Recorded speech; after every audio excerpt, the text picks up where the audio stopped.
बच्चों में हाइड्रोसील की बीमारी क्या होती है और इसका उपाय क्या है, ये जानेंगे हम आज की वीडियो में। मैं हूं डॉक्टर विशेष दीक्षित, पीडियाट्रिक सर्जन, पुणे में प्रैक्टिस करता हूं। बच्चों के स्क्रॉटम में, मतलब जो गोटी की थैली रहती है, उसमें जब पानी भर जाता है तो हम कहते हैं इसको हाइड्रोसील। ये क्यों होता है?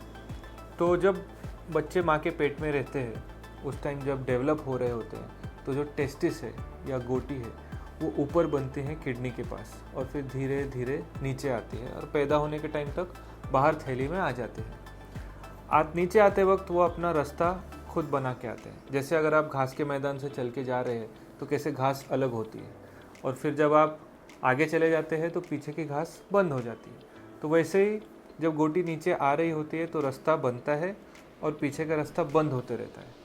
लेकिन किसी किसी बच्चे में ये रास्ता पूरी तरीके से बंद नहीं होता। तो उन बच्चों में जब पानी उस रास्ते के द्वारा नीचे आके थैली में जम जाता है तो उसको हम हाइड्रोसील बोलते हैं।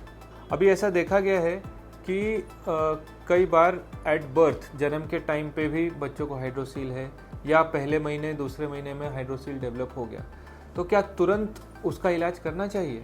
अगर आपको आपके बच्चे में हाइड्रोसील जैसा नज़र आता है तो यस, डेफिनेटली आपको एक डॉक्टर को दिखाना चाहिए, लेकिन तुरंत सर्जरी करने की ज़रूरत नहीं है।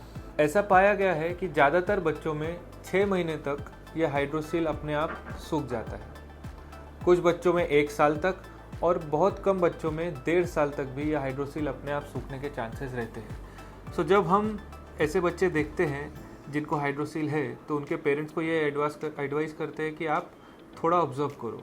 अगर 1.5 साल तक भी वह हाइड्रोसील नहीं सूखा तब डेफिनेटली उसको सर्जरी लगती है। ज़रूरी नहीं है कि हाइड्रोसील एट बर्थ या बहुत ही छोटे बच्चों में डेवलप हो, कभी कभी वो थोड़े बड़े बच्चों में भी आ सकता है। रीज़न वही रहता है कि पानी जम गया है।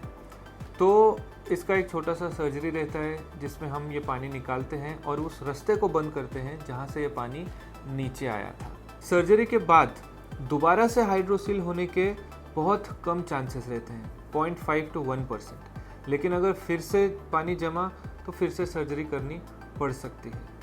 ऐसा भी देखा गया है कि एक साइड में अगर किसी को हाइड्रोसील है तो फ्यूचर में दूसरे साइड में भी आ सकता है। तो जब जिस साइड में हाइड्रोसील आता है तब उस साइड की सर्जरी की जाती है। सो हाइड्रोसील की surgery usually day care surgery में हो जाती है कि सुबह आप हॉस्पिटल में आए, ऑपरेशन हुआ और शाम को छुट्टी।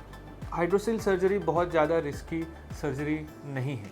तो आज हमने देखा कि बच्चों में हाइड्रोसील क्या रहता है और उसका इलाज कैसे किया जाता है। ज़्यादा जानकारी के लिए please contact your paediatric surgeon.